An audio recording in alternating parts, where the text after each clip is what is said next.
ಇನ್ನು ಜಮ್ಮು ಕಾಶ್ಮೀರದಲ್ಲಿ ಸೇನಾಪಡೆ ಉಗ್ರರ ರಣ ಬೇಟೆಯಾಡ್ತಾ ಇದೆ. ಹಿಟ್ ಲಿಸ್ಟ್ ನಲ್ಲಿದ್ದಂತ 14 ಉಗ್ರರಲ್ಲಿ 6 ಜನ ಇದಾಗ್ಲೇ ಫಿನಿಶ್ ಆಗಿದ್ದಾರೆ ಅನ್ನೋದು ಗೊತ್ತಾಗ್ತಾ ಇದೆ.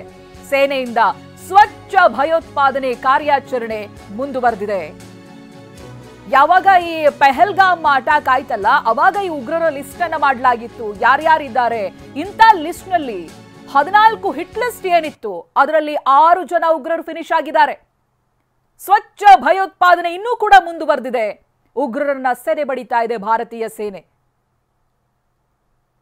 ಗಮನಿಸ್ತಾ ಇದ್ದೀರಲ್ಲ ದೃಶ್ಯದಲ್ಲಿ, 2 ದಿನಗಳ ಕೇವಲ 48 ಗಂಟೆಗಳ ಕಾರ್ಯಾಚರಣೆಯಲ್ಲಿ 8 ಜನ ಈ ರೀತಿ ಹೆಣವಾಗಿದ್ದಾರೆ ಅಂತ ಹೇಳಿದ್ರೆ ಯಾವ ರೀತಿಯಾಗಿ ಕಾರ್ಯಾಚರಣೆಗಿಳಿದಿದೆ ಭಾರತೀಯ ಸೇನೆ ಅನ್ನೋದಕ್ಕೆ ಇದೇ ಉದಾಹರಣೆ.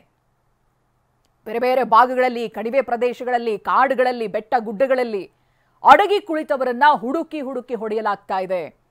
6 ಜನ ಸಾವನ್ನಪ್ಪಿದ್ದಾರೆ.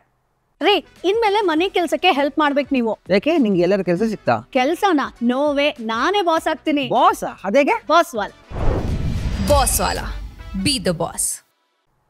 ಮೇ 13ನೇ ತಾರೀಕು ಹಾಗೆ ಇವತ್ತು ಆಗಿರುವಂತ ಕಾರ್ಯಾಚರಣೆಯಲ್ಲಿ ಒಟ್ಟು 6 ಜನ ಸಾವನ್ನಪ್ಪಿದ್ದಾರೆ. ಹಿಟ್ ಲಿಸ್ಟ್ ನಲ್ಲಿ ಇದ್ದಿದ್ದು 14 ಜನ ಉಗ್ರರು.